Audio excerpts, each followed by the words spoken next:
Everything is real, but most of it's a game. I'll go again. I would like to remember what I thought, but I guess there's nobody to blame. Most of it is real. No, all of it is real, but still it's just a game. The makers of the rule are all myopically insane.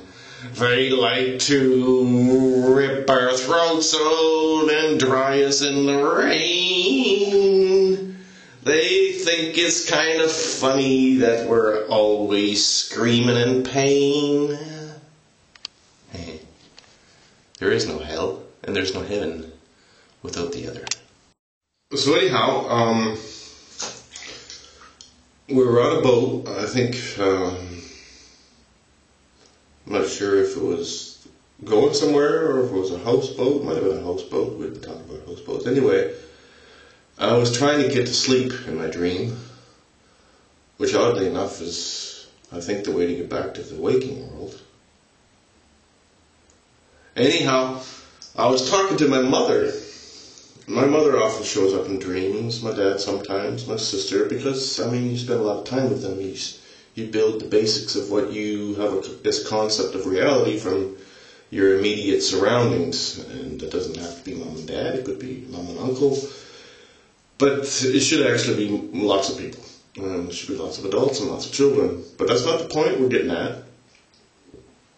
What is the point? Oh, the point was we were talking about John F. Kennedy, my mom and I, which would be hard to do in real reality because she doesn't like it when I tell her, you know what, Mom? We've been slaves for 5,000 or 6,000 years, and it might have been longer, but anyhow, John F. Kennedy was shot because he wanted to change things, like Mr. Obama says he wants to do, which he won't do because he probably won't even win the election because it's all rigged. Just like we saw the military takeover of George Bush about 8 years ago. Everybody remembers. They're still scratching their heads. How did he get in there? Anyway, it was a military coup that was not to look like a military coup. And is that what we're talking about? I think we have to mention also the similarities between the pure cover-over of the Kennedy assassination by the military-industrial complex with the Unterstützung of the banks, I mean, military-industrial complex and the banks and the oil suckers. It's all together. The owners of the planet, they own 98% of it, and the rest of it, 2%, they piss with us. They say, oh, look, now we're going to have this money thing. Oh, this money thing was just an art, a way to get to complete totalitarian dictatorship slavery where everybody thinks they're happy because they've got money. Even though money isn't real and it's based on their own debt. I mean, the whole thing is completely and utterly insane. And anybody that stops to think about it is going to wonder, well, how the hell is this going to work? And the truth is, it doesn't. It's not working. It's crashing. It's falling apart. The American empire is crashing. The Chinese empire, I don't know, it's got a big bloody hole in it as well, and it's going to fall over on its side. The Russian empire is all based on money made from mafia. Like there's no even question that Putin said, okay, all you mafiosos, we're going to work together now and take over whatever. I mean, who knows who's doing what. The thing is, nobody's sane, and there's no sense pointing out China and saying, look, they got bad things going over there. When America, the United States of America, is a military-industrial complex murdering machine that kills its own president if he suggests that maybe they could stop policing the world. That's what he suggested. Stop policing the world and stop robbing the American people of their tax money to give it to the snakes we call the bank.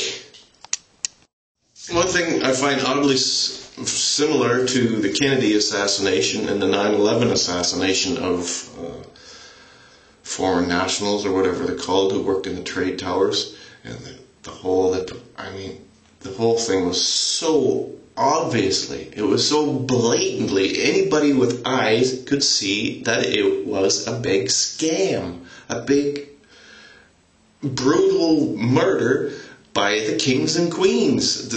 We are still ruled by tyrannical dictators.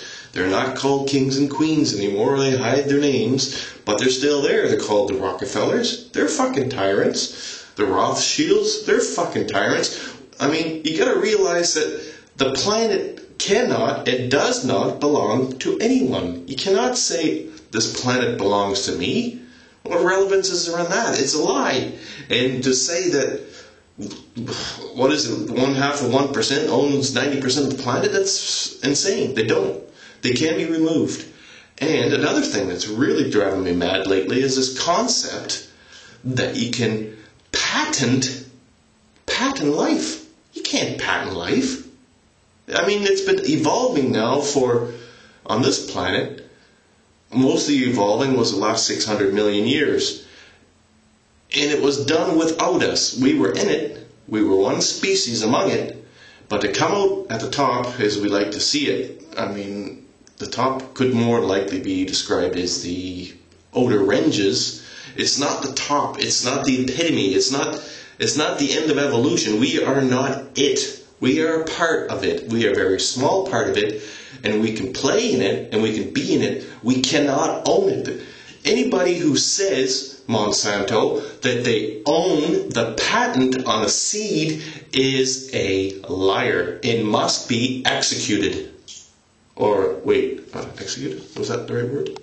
I don't agree with the Dalai Lama on everything, but one point he makes is that if we take out these tyrants, which he works for as well, he works for the warlords. I mean, it doesn't anymore because it doesn't have a land. But the point is, violence will probably just leave us in the same loop. So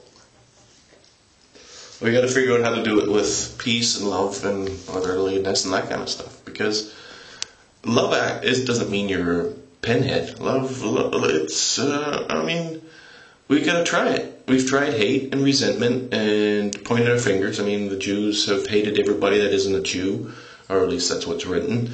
And the Christians the same. Anybody who's not a Christian gets to go to hell. I mean, how friendly is that? It's not very friendly. So if you want to believe in God, go for it. But try and get this God thing based a little bit on physical reality.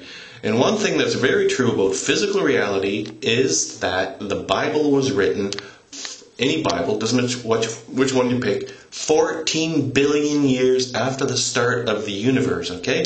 14 billion years the universe has been going on, and if some motherfucker comes along and writes a book and says this, this, and this, and this are the way it is, he or she or they are lying, okay? Otherwise said, it could be seen as a fantasy, but if you take it for truth, it is a lie, okay? So I think I might have borrowed that concept from The Never-Ending Story. Who wrote that one? Oh no, I can't remember. But anyway, that was a German writer. That completely a side effect, this is fake, like what's his name said, Edgar Allan Poe. The world is not going to end with a big scream and a boom and a holler. It's going to end with a whimper. But it's not going to end. It's going to pop up again, and all the slaves will rise up and slaughter Monsanto, friendly like. I mean, they'll do it physical slaughtering. They'll just make them eat their own product. Feed them the cow medicine and make them give twice as much milk. See their testicles hang down to their knees, the Monsanto men. Chemical warfare is being practiced on you for 50 or 60 years, if not longer. The chemicals falling out of the sky are killing us.